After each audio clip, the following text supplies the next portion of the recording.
Magandang araw mga kananay, nandito na naman po ulit ako at magluluto tayo ngayon ng paksiw na isda at tinangag. Marami nga palang mga sariwang isda ngayon, ang hindi ko lang alam yung mga pangalan. Ayaw, di ma. Basta ang alam ko lang ay mga isda iyan. Ang ganda din pala dito ng pusit. Napakasariwa din pero hindi ako bumili kasi medyo may kamahalan yan. Tsaka iba talaga ang target ko ngayon sa palengke. At dito nga ay naispatan ko nga yung maliliit na isda kaya bumili na ako. Makalipas nga ang ilang minuto ay nakauwi na kami dito sa bahay. Bago ko nga pala hinugasan yung isda ay pinag-selfie ko muna. Syempre content creator tayo eh. What? At matapos ko nga pag-selfie yung mga isda ay tinanggalan ko na kagad ito ng hasang at baka masira pa. Ayaw, di ma.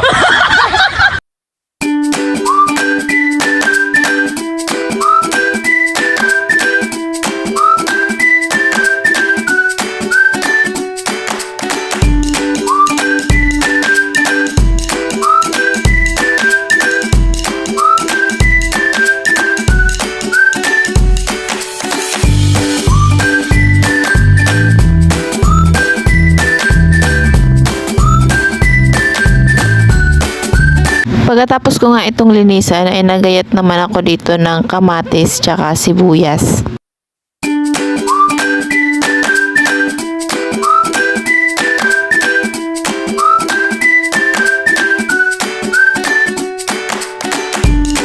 Sinamahan ko din pala ito ng kaunting siling green para may kaunting sipa tsaka okra para medyo naman may kulay yung paksiw natin. Matapos ko ngang hiwain lahat ng ilalahok ko doon sa aking paksiw ay sinalansan ko na muna ito sa kaldero. Ako lang ba yung nagpapaksiw na nasa ilalim yung mga kamatis at sibuyas bago ilagay yung isda? Matapos ko ngang ilagay yung kamatis at sibuyas sa ilalim ay sinunod ko naman yung isda. Nilagyan ko na pala ito ng asin kanina kasi nakipagchismisan muna ako. Ayaw, di ma. Matapos ko ngang isalansan yung isda, ay nilagyan ko na ito ng suka, tsaka nilagyan ko ng kaunting mantika.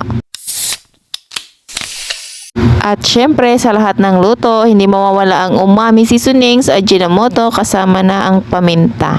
Makalipas nga ang ilang minuto, ay binalikan ko nga ito sa pagkasalang ko, at pagkatingin ko nga ay luto na nga yung isda. Saka ko naman isinunod yung okra, tsaka yung sili.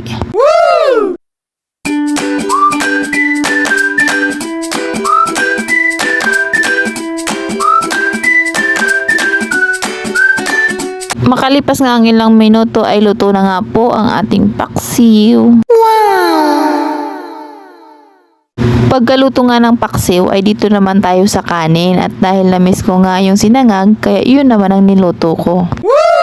Dito nga ay iginisa ko lang yung bawang at inantay ko lamang na maging golden brown. Isipin mo yun, nagsangag lang ako, napa-English pa ako. What? Nung maluto na nga yung bawang ay isinunod ko na pala yung prinitong isda. Para kanin pa lang, ulam na. Siya nga pala sa lahat ng aking manonood, hindi po ako eksperto sa pagluluto. Ito ay patsambahan lamang po. Nung naging crunchy na nga yung isda, sinunod ko na nga dito yung kanin at pagkatingin ko ang daming mantika na nailagay ko kaya dinagdagan ko pa ng kanin.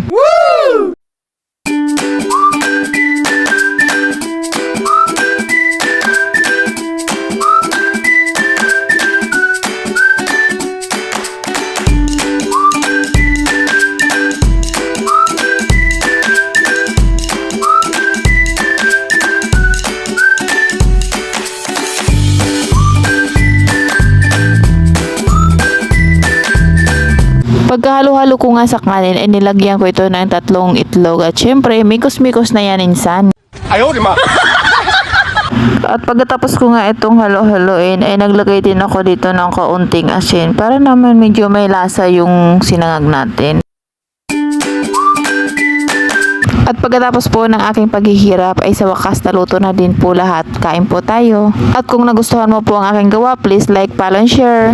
Ups, teka lang, hindi pa tapos. Huwag mong kakalimutan i-like, i-follow at i-share ang video na to. Salamat!